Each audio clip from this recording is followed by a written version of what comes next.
Il a postulé à Harvard 10 fois et a été rejeté. Il n'a jamais appris à programmer.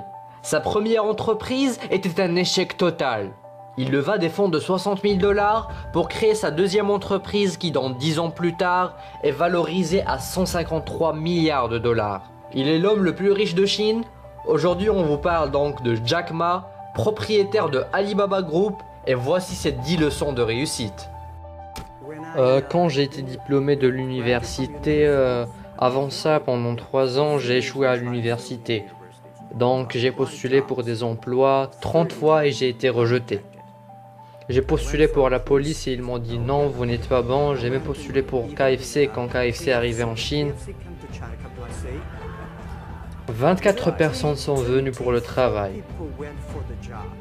23 personnes acceptées, j'étais le seul refusé. Et nous étions 5 à venir pour la police. Tous ont été acceptés, j'étais le seul gars refusé. Donc pour moi, être refusé, rejeté... Oh d'ailleurs, je vous ai dit que j'étais candidat à Harvard. Rejeté 10 fois. Il fallait que je le dise. On a un code secret pour le succès du groupe Alibaba. Juste comme Sésame ouvre-toi est le code secret de Alibaba, le code secret de tout le monde c'est gardez votre rêve. Parce que ce rêve peut-être un jour il se réalisera. Et c'est ça notre code secret. À votre avis, c'est quoi votre point fort? Le point fort de notre force, c'est la culture, c'est pas la technologie. Je pense que la technologie est un outil. Le point fort de notre société, c'est qu'on a une croissance constante de 18 à 20 000 employés jeunes.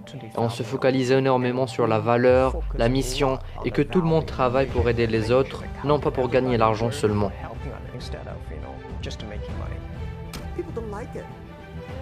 Il y a tellement de gens à qui j'ai parlé de mon projet et qui m'ont dit « c'est l'idée la plus stupide que tu aies jamais eue ».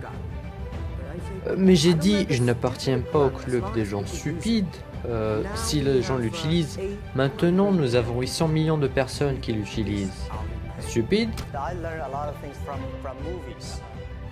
J'ai appris beaucoup de choses des films, j'ai appris comment faire des discours d'un film nommé The Bodyguard, Whitney Houston.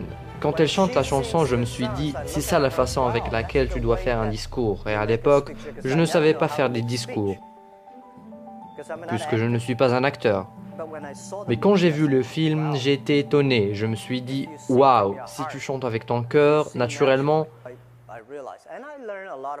J'ai appris beaucoup de choses des films. J'ai appris aussi du film The Godfather, et mon film préféré c'est The Forrest Gump.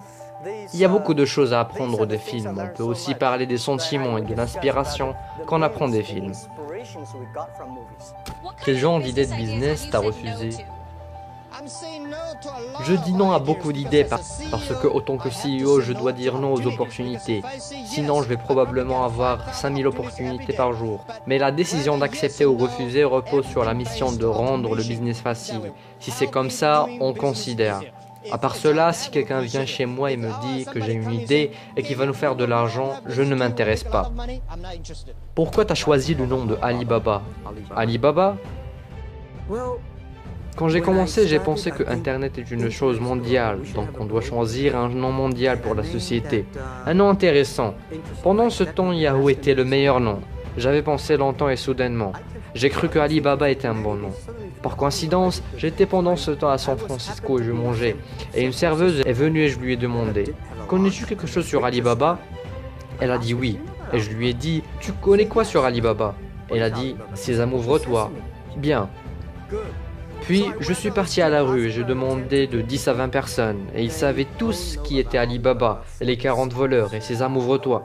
Et je me suis dit que c'est un bon nom, et c'est aussi un bon nom qui commence par A. Et quoi que vous cherchez, le nom de Alibaba sera au sommet. On a une croyance différente de celle qu'il y a à Wall Street.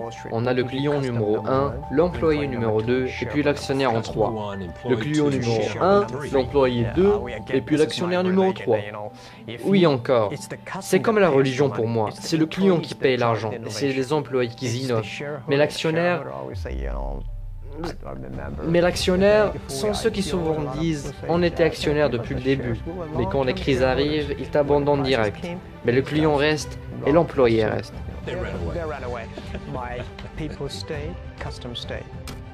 Toujours je veux dire aux jeunes, La plupart des gens se plaignent du manque d'opportunités. Quelques-uns se plaignent et d'autres commencent à changer en de nouvelles personnes. Les opportunités se trouvent où se plaignent les autres. Et où se trouvent les problèmes, on trouve les opportunités. Et je crois toujours en cela. On est ici aujourd'hui pour discuter ce qu'on doit faire dans les prochains 5 à 10 ans. Donc, que deviendra Alibaba dans le futur?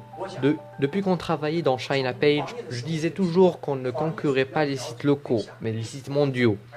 Nos concurrents ne sont pas en Chine, ils sont en Silicon Valley en Amérique. Il faut d'abord positionner Alibaba comme un site mondial, pas seulement un site domestique.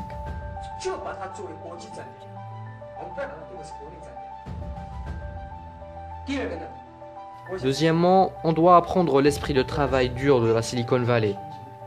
Si on part travailler à 8 heures et on revient à 17 heures, elle ne sera pas une high-tech et Alibaba ne réussira jamais.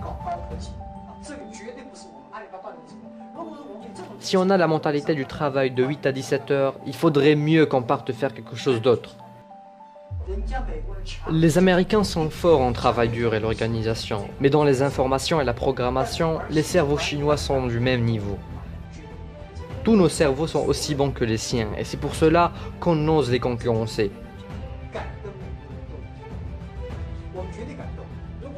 Si on est dans une bonne équipe et on sait ce qu'on veut, un de nous peut défaire 10 d'eux. On peut défaire les agences américaines et même les grandes entreprises grâce à notre esprit innovant. À part cela, quelle différence entre nous et eux? Tout le monde connaît que Internet est une bulle qui continue à gonfler de plus en plus. Mais quand elle va exploser? Les actions de Yahoo vont descendre, ceux d'eBay vont monter. Et peut-être, après eBay, les actions de Alibaba vont monter. Donc ne vous inquiétez pas, le rêve d'Internet ne va pas exploser. On devra payer un prix douloureux dans les prochains 3 à 5 ans. C'est la seule possibilité pour réussir. Et voilà les gens, c'est la fin de la vidéo, j'espère que vous avez aimé. Si oui, mettez un pouce bleu, abonnez-vous pour suivre nos prochaines vidéos. Et je vous donne un rendez-vous d'ici quelques semaines pour une nouvelle vidéo. Ciao ciao.